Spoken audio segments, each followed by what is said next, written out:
From the New Arts and Media Studios in Milwaukee, I'm Charles Purcell. This is The Log. Well, of course, we have to talk about Venezuela. That's the big story, I guess. But I want to talk about some more pleasant things first. The Zoran Mamdani inauguration in New York, boy, that was inspiring. That was just a heck of a thing to witness. I'm very excited. For the 100th time, I'm going to encourage you to learn all you can about the sewer socialists of Milwaukee and Wisconsin, because that's what Zoran Mamdani is. He's a sewer socialist. He's not an ideologue. He's not a left-wing radical. He's a get-her-done, practical kind of a guy. That's his politics. That's Bernie. That's AOC. All about the people. It's the most American idea we have, of, by, and for the people. So I'm just excited, and I hope he has lots of success. I hope he does become the face of the Democratic Party. Let me give you the real short version of this, the idea of third parties. Do we want to have a socialist party, a Democratic Socialist Party, a Green Party? Whatever. And I'm a big fan, as you know, of Howie Hawkins, who ran for president as a socialist a couple times. Or a Democratic Socialist or a Social Democrat. I get them all confused. I say we throw away the labels.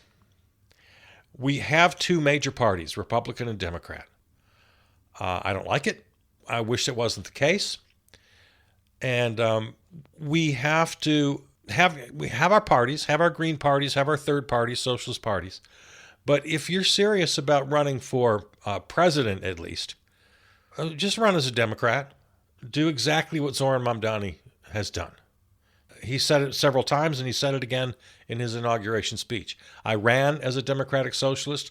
I will govern as a Democratic Socialist. You make no apologies, but you run on the Democratic ticket. You run in the Democratic primary. You beat them. Now, it's different, I think, for school board and even for state legislatures. For smaller offices, go ahead and run on any party ticket you want. I'm less interested in party politics as I am in pragmatism, as long as that pragmatism is coupled with absolute devotion to the people. As long as we're clear on those two things, as long as we understand that billionaires and major corporations are not our friends, then we're good. I don't care what you call yourself. So that's the way we have to think of this going forward, and let Zoran Mamdani be our inspiration. Speaking of AOC and Bernie, they were both there today. In fact, Bernie administered the oath of office, at least the one in the afternoon. He officially took the oath of office just after midnight. So, but then they had a big party where everybody could come. They had a block party, thousands and thousands of people. Many things we could talk about regarding this, but we'll save more for later. The National Guard is being withdrawn now. Portland, Chicago, L.A., any other city has been threatened with the National Guard. That's all over now. The orange meat puppet has given up on that idea. The courts held firm time and time again, and he finally gave up. There's a bit of good news. The healthcare subsidies have now officially expired as we enter the new year. You'll be hearing a lot of news about that. Anything short of full, free, universal healthcare is unacceptable. Just the way Washington operates, I think they're going to pass some sort of extension, probably just for a year, and then they'll do nothing for a year, and this time next year they'll have nothing again. But around here we only have one acceptable solution, and that is universal free healthcare for everybody. A quick thought on this Minnesota scandal, which is invented. There has been fraud in public services, especially in public child care in the state of Minnesota. The Biden administration was investigating it a couple years ago. So it's not a news story. It only became a news story because some punk right-wing vlogger pretended he cosplayed as an investigative journalist and pretended there was a story. So if and when you see the news on this, just know that it's all utter garbage. Not to say the fraud doesn't exist, as I just said. It does, and it's been investigated. It started with the Biden administration. The idea that this is some brand new revelation uncovered by this intrepid reporter, that's just a joke. That's just not even a little bit true. So please know that about that. I will say the solution for this and all similar stories are that we have to completely dismantle the whole system of grants and loans and subsidies where people have to apply. Organizations have to apply for grants to get the funding, and then individuals have to apply to the organizations to see if they qualify. It's all ridiculous. It's an invitation for fraud is what it is. All this public money running around, all these complicated hoops you have to jump through at every step along the way. It's an invitation for fraudsters. So fraudsters will show up and they'll win. And many individuals who qualify for programs, and this is all sorts of programs, and all kinds of assistance that people can apply for. Half the people who qualify wind up not getting the services just because they get lost in the system. They don't know about it. They can't figure it out. They can't fill out the forms. They don't have the right documentation. You know, I've had times in my life when I needed assistance. And I can tell you, it gets very, very complicated. If you've never been in that position, you know, how do you like doing your own taxes? Are you good at doing your own taxes? Well, yeah, multiply that by 2 or 3 just to get food on the table for your kids. You got to jump through all these hoops, and you got to fill out these forms, and you got to get in online portals, and it's ridiculous. And people who are already struggling, people who are already stressed, already working 2 and 3 part-time jobs and jumping on 4 or 5 different buses to get back and forth and trying to take care of their kids. The whole idea, the whole system of public funding is screwed up. So things like childcare just need to be universal and free, just like healthcare. The whole damn world. Everything needs to be universal and free. You shouldn't have to apply for anything. You get sick, you go to the doctor. Boom, done. You got a kid, you need childcare. Boom, done. How do you pay for it? Don't ever ask that question again. We have more billionaires in this country than we've ever had, and they hold more trillions of dollars than they ever have. There is no scarcity. Scarcity is the biggest lie. Speaking of the biggest lie, PolitiFact every year names the lie of the year. And this year, PolitiFact, instead of naming the lie of the year, they switched things up and just named 2025 the year of lies. Government leaders deploy up as down narratives at an exhausting clip. Online worlds drip with artificial intelligence generated slop that incites rage. Chatbots answer questions with fabricated information, and the government folds it into a report card on America's health. The last 10 years have been an ugly era for facts, marked by a drumbeat of untruths and near constant charges of fake news from the decade's most influential player, President Orange Meat Puppet. That from the Poynter Institute, home of PolitiFact, I recommend you check it out. And hope you will make it one of your New Year's resolutions here to up your game when it comes to media literacy. Do everything you can to improve your skills in that area. And please, for the love of God, do not share the lies. You got to watch for stories that may suck you in. Getting back to this Minnesota story, what I haven't mentioned yet is the whole Somali angle to this, and that's really a major part of the story that shouldn't go unmentioned. The very unfair and very racist right-wing claim is that this is a Somali problem. Minnesota apparently has the largest population of immigrants from Somalia. And I guess some of them have been caught up in the scandal of the child care facilities taking federal and state funding fraudulently. And again, the feds from the Biden administration and Minnesota state authorities have been looking into this for years. So again, nobody's denying that there's been some fraud and some problems. But to then hang this on immigrants from Somalia, it's just the very definition of racism. And the orange meat puppet took it so far as to denigrate the entire nation of Somalia and its people using his own brand of profane language. And no one's trying to deny that some of the alleged perpetrators are indeed Somalians or Somalian immigrants. Nobody's denying that. Nobody's running away from that. But it takes a certain kind of simple, base, crude racism to paint an entire community, because some members of that community may be guilty of a crime. I mean, it's so painfully obvious that you would think it would be unnecessary to even mention, unless this is a program for children and we're explaining to toddlers and preschoolers and kids in first and second grade the concepts of basic fairness. I mean, that's how rudimentary this is. One of the primary offenders in the Minnesota child care fraud is a middle-aged white woman. So, President Orange Meat Puppet, does that mean that all middle-aged white women are garbage, as you've called the Somalis? Are they scum?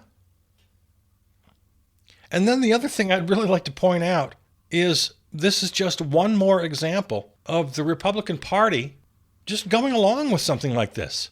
They're not speaking out against it.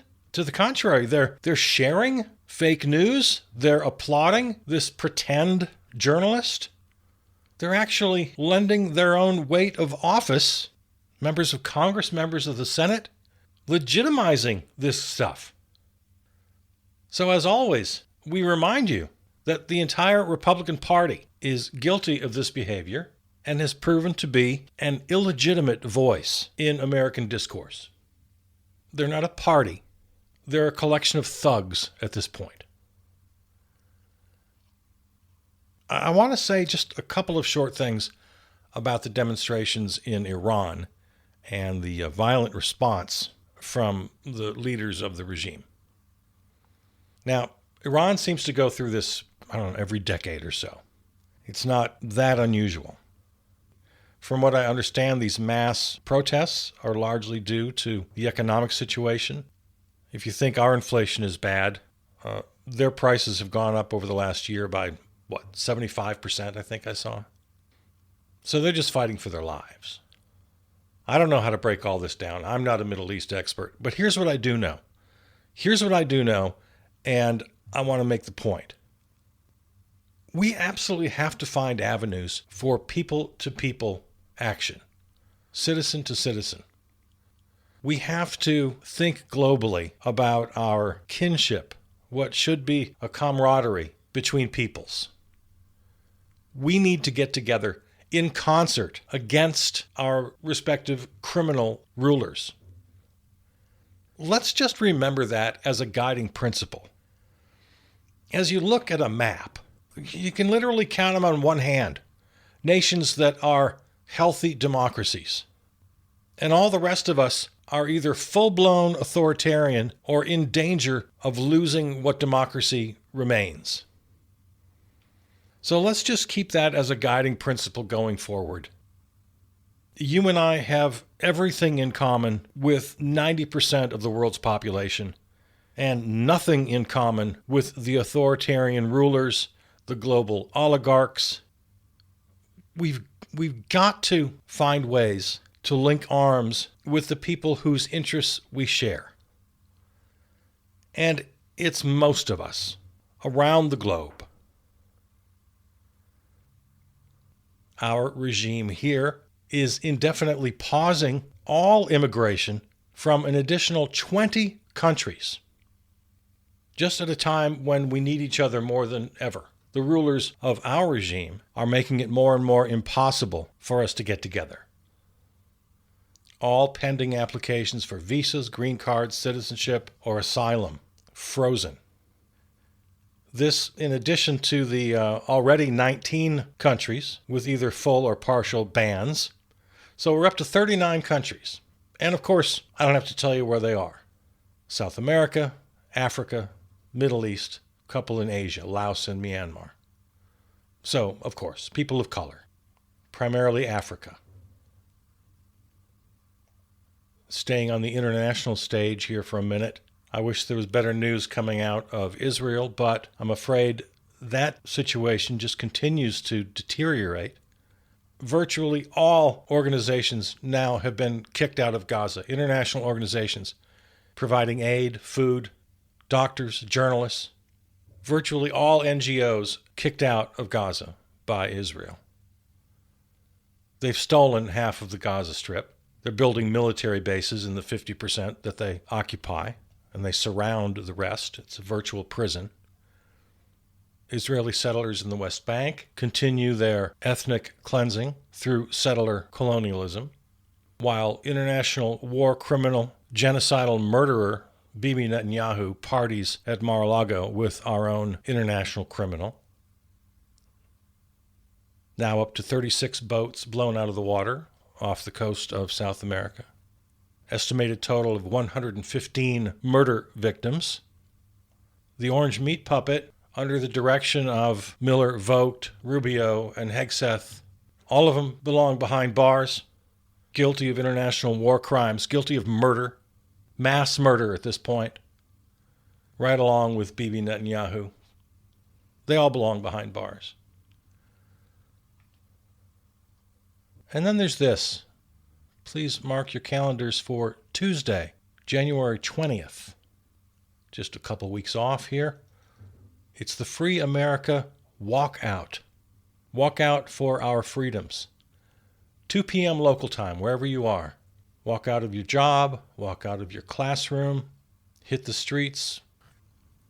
For more information, go to Free America, and that's freeamera.ca. And you're going to want to type it that way. If you just type Free America, one word, I'm looking at it right now. It does get you to some sort of website, but I don't think it's the same thing. All right, well, look into that one also. But what I'm talking about right now for the walkout, the website is Free America with a dot before the final CA. Well, all right, here we go. Venezuela. On Saturday morning, early, the United States military went into Caracas, guns ablazing, kidnapped Nicolas Maduro and his wife. And most of the news we're getting starts with the president said or the president tweeted. And, well, let me just give you my take. The Orange Menace is a child. As you and I know, for him, he only has 3 motivations: vanity, vengeance, and greed. So however this Venezuela story fits into those 3 categories for him, that's how it's going to go down. The greed is apparent. Venezuela has the largest oil reserves in South America.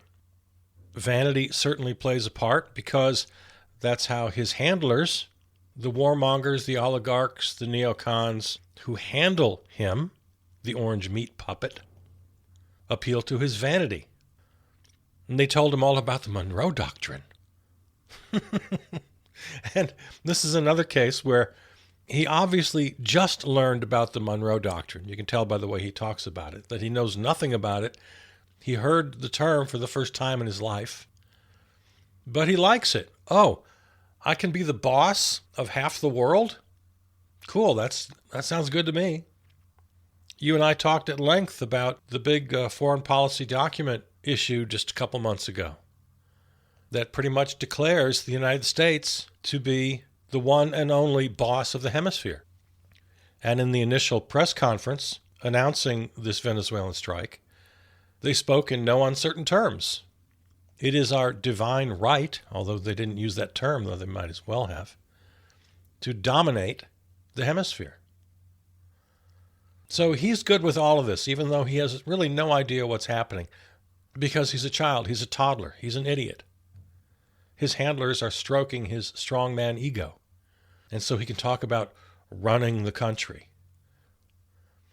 Now, we have no love for Maduro. I don't know anybody who does, except maybe, I don't know how many, I don't know what the percentage is, but the population of Venezuela is split.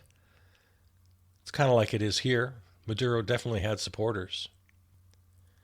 But my primary take on this is one thug kidnapping another thug. That's what it is. How it's going to affect you and me, how it's going to affect the people of Venezuela, yet to be seen, but probably not that much. The Venezuelan people are mostly very poor, and I don't see how that's going to change with U.S. oil companies taking charge. The whole made-up story about drugs and gangs as a justification for this action, that's pretty much gone now. We always knew that was a lie. They used that excuse as long as they needed it, and now they've dropped it. It's about power, and it's mostly, of course, about money and oil. It's the oldest story in the world. Now, the politics of this, I'm interested to see as the story develops. Most of MAGA will largely just go along, because that's what they do. The Marjorie Taylor Greene wing of America First, and that seems to be a growing contingency, they're going to hate this. I haven't checked yet. By the time you hear this, I'll bet it's already started. I'm sure it has. The imperialists, the oligarchs, they're going to love it, of course. The Democrats in Washington will have a couple of sound bites on the cable shows. They may even go to the trouble of writing a firm letter, but that's as far as their opposition will go. Of course, the attack on Venezuela violates basically all international laws. They are routinely ignored. The international community will denounce the action, but do nothing, of course.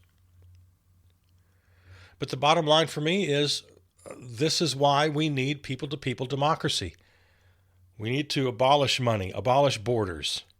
And yes, I mean that very literally. The fact that goods and services and people's labor and people themselves can't move freely around the globe is a violation of the most basic of all human rights. And the fact that we still live in this ridiculous, arcane economic system where the richer you are, the more powerful you are. And the more powerful you are, the more rights you have. Because clearly, in our current world, might makes right. So for now, there'll be a lot of pearl clutching. This will be the big news story for days, maybe weeks. It'll dominate. And of course, we'll lose focus on all the real stories. Every day in the news, we're going to hear a report that starts with Trump said or Trump posted. Don't bother. Keep scrolling. You know it's just going to be lies over lies over lies. You can just assume that. And we're just falling for it. The bluster, the strongman nonsense, the toddler play, the ballroom. Now he wants to renovate the golf courses at Andrews Air Force Base. Yeah, did you know Andrews Air Force Base has 3 golf courses? And now that's his big project, to renovate. Not only the courses, but the clubhouse. And he wants to even add some big event center. This is what he does, and his handlers just spend all day humoring him. The health stories that became such a big thing last week when the Wall Street Journal interviewed him about his health. And he says the most ridiculous thing. Oh, I take extra aspirin. My doctors tell me not to, but I think I should. And of course, always goes back to I've got great genes. His little Hitler Nazi idea of eugenics. Every time he opens his mouth, for some reason, we're listening. And the media covers it. So, okay, the Venezuela story is not in the same category. It's actually maybe kind of important. But that doesn't change the fact that he has no idea what he's talking about. Everything out of his mouth is either a whim or a lie. Also, you know what? Speaking of his health, just give up on that, everybody. He's going to live forever. The number one indication for a long life is that you want to live. You get up every morning, you got things to do. You have plans. You have passions. That's what keeps you alive. And that's him all over. Yeah, I got golf courses to renovate. I've got a ballroom to build. I get to be boss of a whole hemisphere. I get to rub shoulders with Xi Jinping and Vladimir Putin as one of just a handful of men who run the world. He's living life, man. He's loving it. He's never going to die. While we miss the story. The story. A handful of men are building a white Christian supremacist authoritarian minority-ruled nation that could last for a century. Miller, Vogt, the Broligarchs, Vance, Peter Thiel, Stephen Bannon, the influencers, the podcasters, the crypto bros, Witkoff and Sons, Eric and Don Jr., even Barron. They're rebuilding the very foundation of this nation, and they're tearing down whole departments, agencies, institutions, gutting public health, science, research, justice, education, the environment, you name it. Only what serves them is all that remains. Everything else is destroyed. The orange meat puppet, he's a clown show. Commentators are always warning us about so-called distractions, to the point I can't even stand the word anymore. But here's the thing. He himself is the distraction. He's the distractor in chief. And he doesn't even know it. He's too stupid to know it. We got to start paying attention to the real stories. Palantir, surveillance. To the extent this Venezuela story is important, maybe the most important thing about it is it brings us back to this foreign relations document, this so-called Donroe Doctrine, all part of the grand scheme of the Bannons and the Millers and the Vogts. The fate of Nicolas Maduro, I really don't care one whit. The re-establishment of imperial colonialist rule across an entire hemisphere, yeah, that's a story. The orange meat puppet and his whims and his fantasies and his lies are nothing. And they're temporary. Because when he's gone, there are plenty of egomaniacs more than happy to play that role. To wear the suit. To be Johnny Bravo. Yeah, you fit the suit. And we have to know what's happening, and we have to call them on it, and we have to deny them the ability to get away with this stuff, while they trot out some tap-dancing monkey to keep us all enthralled. We have to see the truth, and we have to call it out every damn day. Label the nonsense, identify the true menace, sound the alarms, and then work every damn day to create the alternatives. We got to get with Zoran Mamdani in New York. We got to get with Bernie in AOC. We got to get with anybody who's really trying to build a world that's legitimately fair and just, instead of falling for every trick in the propagandist's book. All right, there we are for this week. Find this episode and all episodes on the website, charlespurcell.com, or on your favorite podcast platform. Follow on Substack and Blue Sky. Thanks to our flagship terrestrial station, River West Radio in Milwaukee. Peter Donalds wrote and performed our theme song. All right, I love you. See you out there.